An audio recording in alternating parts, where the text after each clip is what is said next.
ಎಲ್ರಿಗೂ ನಮಸ್ಕಾರ ಬಂಧುಗಳೇ. ಕೋಲಾರದ ಶಕ್ತಿ ದೇವತೆ, ಆದಿದೇವತೆ, ಗ್ರಾಮ ದೇವತೆ ಕೋಲಾರಮ್ಮ ಅಂದ್ರೆ ನಮ್ಮೆಲ್ಲರಿಗೂ ಒಂದು ಅಪಾರವಾದಂತಹ ಭಕ್ತಿ ಮತ್ತೊಂದು ಪ್ರೀತಿ.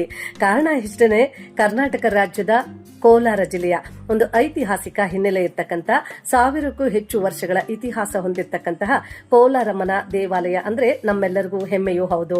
ಈ ದೇವಾಲಯವನ್ನ ಹೆಚ್ಚು ಅಭಿವೃದ್ಧಿ ಪಡಿಸಬೇಕು ಅಂತಕ್ಕಂತಹ ಆಶಯವನ್ನ ಹೊತ್ತು ಈಗಾಗಲೇ ಕೋಲಾರಮ್ಮನ ದೇವಾಲಯಕ್ಕೆ ಬಹು ಆಕರ್ಷಣೀಯವಾಗಿರ್ತಕ್ಕಂಥ ಒಂದು ದ್ವಾರ ಬಾಗಿಲನ್ನ ನಿರ್ಮಾಣ ಮಾಡಲಿಕ್ಕೆ ಕಾರಣಕರ್ತರು ಆಗಿರ್ತಕ್ಕಂತಹ ಕೋಲಾರ ಜಿಲ್ಲೆಯ ಹೆಮ್ಮೆಯ ದಕ್ಷ ಆಡಳಿತಗಾರರು, ಜಿಲ್ಲಾಧಿಕಾರಿಗಳು ಆಗಿರುವಂತಹ ಡಾಕ್ಟರ್ ಎಂ.ಆರ್. ರವಿ ಸರ್ ಅವರು ಕೋಲಾರಮ್ಮನ ದೇವಾಲಯದ ಚರಿತ್ರೆಯ ಪುಟಗಳಿಗೆ ಹೊಸ ಅಧ್ಯಾಯಕ್ಕೆ ಮುನ್ನುಡಿಯನ್ನ ಬರಿತಾ ಇದ್ದಾರೆ.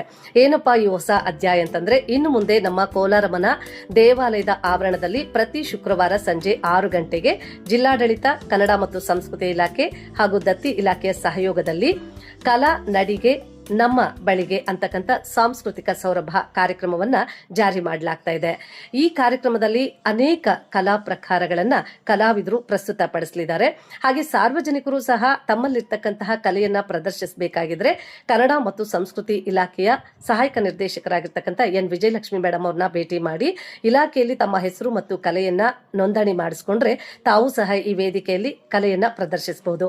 ಇಂತಹ ಒಂದು ಐತಿಹಾಸಿಕ ಕಾರ್ಯಕ್ರಮಕ್ಕೆ ನಾಳೆ ಸಂಜೆ ಅಂದ್ರೆ ದಿನಾಂಕ 12/6/2026 ಶುಕ್ರವಾರ ಸಂಜೆ 6 ಗಂಟೆಗೆ ಕೋಲಾರಮ್ಮ ದೇವಾಲಯದ ಆವರಣದಲ್ಲಿ ಮಾನ್ಯ ಜಿಲ್ಲಾಧಿಕಾರಿಗಳು ಚಾಲನೆಯನ್ನ ಕೊಡ್ತಾ ಇದ್ದಾರೆ.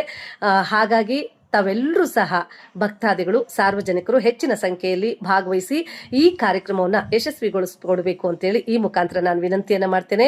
ನಾನು ಸಹ ಕಾರ್ಯಕ್ರಮದಲ್ಲಿ ಭಾಗಿಯಾಗ್ತಾ ಇದ್ದೇನೆ. ಎಲ್ಲರೂ ಬನ್ನಿ, ಕಾರ್ಯಕ್ರಮವನ್ನು ಯಶಸ್ವಿಗೊಳಿಸಿಕೊಡೋಣ. ಕೋಲಾರದ ಚರಿತ್ರೆಯ ಇತಿಹಾಸ ಪುಟಗಳಿಗೆ ನಾವು ಕೂಡ ಸಾಕ್ಷಿಯಾಗೋಣ ಅಂತ ಹೇಳ್ತಾ, ಜೈ ಕೋಲಾರಮ್ಮ.